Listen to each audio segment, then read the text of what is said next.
Le BUT-GA, Gestion des entreprises et des administrations. C'est un sigle qu'on voit partout sur Parcoursup. C'est une formation en 3 ans qui a l'air de préparer à beaucoup de choses, à être un peu un gestionnaire polyvalent. C'est ça. Mais polyvalent, ça peut aussi vouloir dire tout et rien. Exactement. Donc l'objectif aujourd'hui, c'est vraiment de décortiquer ce qui se cache derrière ces 3 lettres. On va voir qu'il y a une base, une première année commune, et ensuite 4 spécialisations, 4 parcours bien distincts. D'accord, donc le plan est clair. D'abord, on explore ce tronc commun, cette base. Ensuite, on plonge dans chacun des 4 parcours pour voir à qui ils s'adressent et à quel métier ils peuvent mener. Et on verra aussi que la méthode d'apprentissage est très concrète. Tout à fait, on est loin du cours magistral classique. Allez, c'est parti. Alors, cette première année, elle est la même pour tout le monde. L'idée, c'est de construire un socle de compétences avant de se spécialiser, c'est ça? C'est exactement ça. On apprend les bases de tout. La gestion, un peu de compta, du droit, de la fiscalité, du management, des ressources humaines. Ça fait beaucoup en un an. On n'a pas le risque de tout survoler un petit peu? C'est une bonne question, mais le but n'est pas de créer des experts en un an. L'idée, c'est plutôt que les étudiants apprennent à parler la même langue, la langue de l'entreprise. D'accord. À la fin de l'année, ils doivent pouvoir regarder n'importe quelle organisation et comprendre comment elle fonctionne. En fait, le programme s'organise autour de 3 grandes compétences clés. Alors, voyons ça.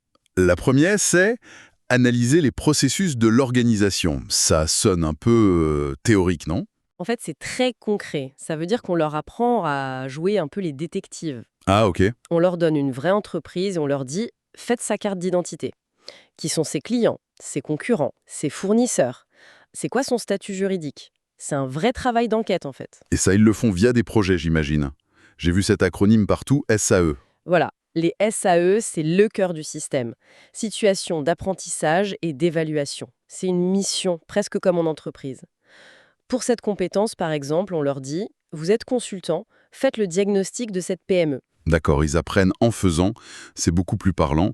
Et la deuxième compétence, aider à la prise de décision. Là, il ne s'agit pas de décider à la place du patron. L'idée, c'est d'apprendre à collecter, à trier et à présenter de l'information pour que le manager puisse faire les bons choix. Concrètement, ça veut dire quoi, calculer? Ça veut dire, par exemple, construire un tableau de bord, calculer un coût de revient pour voir si un produit est rentable. Bref, transformer des données brutes en une information qui a du sens. Le côté chiffre qui parle.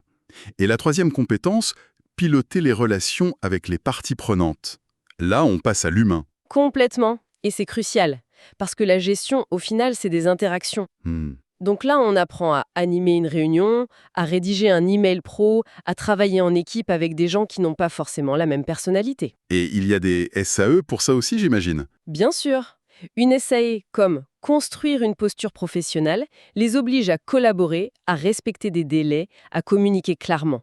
Ils apprennent que le savoir-être, c'est aussi important que le savoir-faire. Ok, donc si je résume, à la fin de la première année, on a un étudiant qui sait lire une entreprise, analyser quelques données et communiquer de façon pro. C'est une bonne base, hein?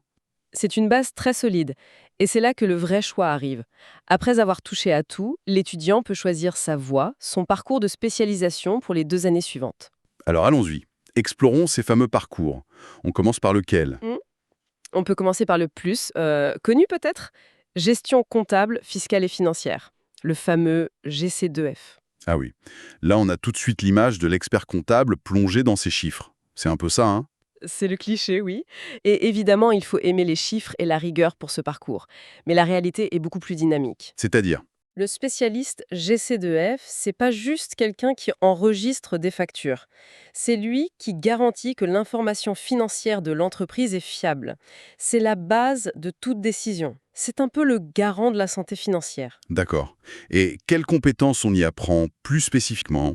Il y en a 2 principales. D'abord, produire l'information comptable, fiscale et sociale. Ça, c'est le cœur technique. Faire un bilan, une liasse fiscale, gérer la paye. La partie très experte. Voilà.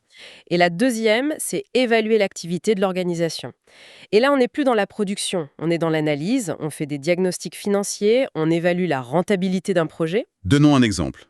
Imagine une entreprise va en racheter une autre. Qu'est-ce qu'un diplômé de ce parcours pourrait faire? Son rôle serait central. Il devrait éplucher tous les comptes de l'entreprise à racheter pour vérifier qu'il n'a pas de mauvaise surprise. D'accord. Ensuite, il ferait une analyse pour estimer sa vraie valeur. Et enfin, il aiderait à construire le business plan pour s'assurer que l'opération sera rentable. On est loin, très loin de la simple compta. C'est clair. Et niveau métier, ça ouvre à quoi? La voie classique, c'est collaborateur en cabinet d'expertise comptable, mais aussi assistant comptable en entreprise, analyste financier ou même contrôleur dans la fonction publique. L'employabilité est excellente. Ok, donc ça c'est pour ceux qui aiment garantir la fiabilité des chiffres. Mais si on veut plutôt utiliser ces chiffres pour prévoir l'avenir et améliorer la performance, on change de parcours. Exactement. Et là, tu décris parfaitement la philosophie du deuxième parcours. Contrôle de gestion et pilotage de la performance. CG2P. CG2P. Si le GC2F est le médecin qui fait le bilan de santé, le contrôleur de gestion, lui, c'est le coach sportif qui aide l'entreprise à être meilleure chaque jour. J'aime bien l'image. Le coach sportif. Donc lui, il regarde devant. Voilà, il a les yeux sur la route. Ses compétences, c'est d'abord de concevoir des outils de contrôle de gestion. C'est-à-dire les tableaux de bord, les indicateurs de performance. C'est ça, les fameux KPI. Et ensuite, c'est de mettre en œuvre des leviers d'amélioration. Il analyse les écarts entre ce qui était prévu et ce qui s'est passé, et il propose des solutions. Ça domine un profil différent, j'imagine. Plus de communication peut-être? Carrément, il faut être rigoureux, bien sûr, mais il faut surtout savoir dialoguer. Le contrôleur de gestion passe son temps avec les équipes sur le terrain pour comprendre leurs problèmes et les aider. C'est un vrai partenaire. Il faut aimer les chiffres, mais aussi les gens. C'est tout à fait ça. Et ça débouche sur quel poste? Le poste type, c'est assistant contrôleur de gestion, mais aussi consultant en organisation ou même analyste de données, car ils sont formés pour transformer l'info en action. Très clair. Troisième parcours maintenant. Gestion, entrepreneuriat et management d'activité. GEMA. Le nom est très très large. C'est le parcours des couteaux suisses. C'est exactement ça. Et c'est sa plus grande force. GEMA, ça ne forme pas un expert d'une seule fonction, mais quelqu'un qui comprend comment toute la machine fonctionne ensemble. Pour un futur créateur d'entreprise, par exemple. C'est le parcours idéal pour ça, oui. Ou pour devenir le bras droit d'un patron de PME où il faut savoir tout faire. Et la logique des compétences, c'est quoi? C'est celle de la chaîne de valeur. La première compétence, c'est concevoir la stratégie de création de valeur. En gros, on part d'une idée et on la transforme en un vrai business model. D'accord. Et la deuxième, c'est assurer la gestion et le développement de la chaîne de valeur. Là, c'est l'opérationnel. Et comment on produit, comment on vend, comment on gère l'équipe, on suit tout le processus. Ça demande une mentalité de chef de projet, en fait. Absolument. C'est pour les gens proactifs qui aiment construire des choses. Une SAE typique, c'est de monter un projet de création d'entreprise de A à Z, de l'idée jusqu'au business plan chiffré et même de le présenter à des professionnels. Et en dehors de la création d'entreprise, ça mène où? C'est très varié.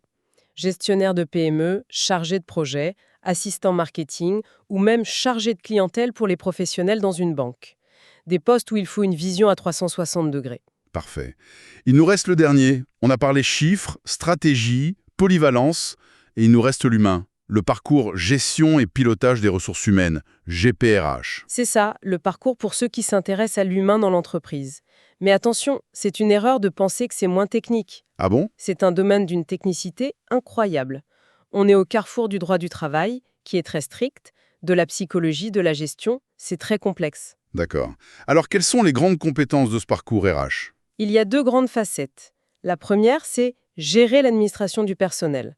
C'est la partie très rigoureuse. Des contrats de travail, la paix? Exactement. Les déclarations sociales, le respect de la loi, là l'erreur n'est pas permise. Et la deuxième facette? Elle est plus stratégique, plus relationnelle. Gérer le développement des ressources humaines. Là, on parle de recrutement, de formation, de gestion des carrières, de bien-être au travail. C'est le côté architecte social en quelque sorte. C'est une belle image, c'est ça. Comment attirer les talents et comment faire en sorte qu'ils s'épanouissent et restent dans l'entreprise. Et là aussi, les CAE doivent être très concrètes. Oui, par exemple, une CAE typique, c'est de gérer un processus de recrutement complet. De la rédaction de l'annonce jusqu'aux simulations d'entretien d'embauche. C'est hyper formateur. Et ça prépare à des métiers comme assistant RH, chargé de recrutement, gestionnaire de paix. D'horizon, c'est que la manière d'apprendre semble aussi importante que ce qu'on apprend. C'est le point clé. Le BUT n'est pas une formation où on écoute passivement un prof. On est acteur de sa formation, notamment grâce au SAE dont on a parlé. Et il n'y a pas que ça, il y a aussi les stages et l'alternance qui prennent beaucoup de place. Énormément. On parle de 22 à 26 semaines de stage sur les 3 ans, et souvent, la deuxième ou la troisième année peut se faire en alternance. Ce qui est un vrai plus sur un CV. C'est un accélérateur incroyable. Ça permet de mettre en pratique tout de suite ce qu'on voit en cours, de se construire un réseau, c'est très très valorisé. Et un dernier outil que j'ai noté, le portfolio, c'est quoi exactement? Ce n'est pas juste un classeur avec les bonnes notes, c'est un dossier personnel où l'étudiant doit collecter des preuves de ses compétences. Des preuves? Oui, un rapport de projet réussi, une présentation qu'il a faite, une évaluation positive de son tuteur de stage. Ça l'oblige à réfléchir à ce qu'il a appris, à savoir en parler. C'est un super entraînement pour un entretien d'embauche. C'est très complet. En résumé, on voit que le BUT-GEA est vraiment une formation très bien pensée. Elle est sécurisante avec sa première année générale, puis elle propose 4 voies très claires qui correspondent à des profils vraiment différents. Et le tout avec une méthode qui rend les diplômés tout de suite opérationnels. C'est vrai. Et en fait, ça laisse avec une question intéressante. Au final, la question que pose ce BUT, c'est pas seulement quel métier je veux faire, mais plutôt quel type de rôle j'ai envie de jouer dans une organisation. Est-ce que je veux être le garant de la rigueur, le pilote de la performance, l'architecte de projet ou celui qui s'occupe du capital humain? C'est une réflexion assez profonde. Tout à fait. Il offre 4 réponses très claires à cette question. Merci beaucoup d'avoir exploré cette formation avec nous. Pour découvrir d'autres analyses de formation, n'hésitez pas à vous abonner au podcast Choisis ta formation et ton métier et à retrouver nos contenus sur la chaîne YouTube Choisis ta formation et ton métier.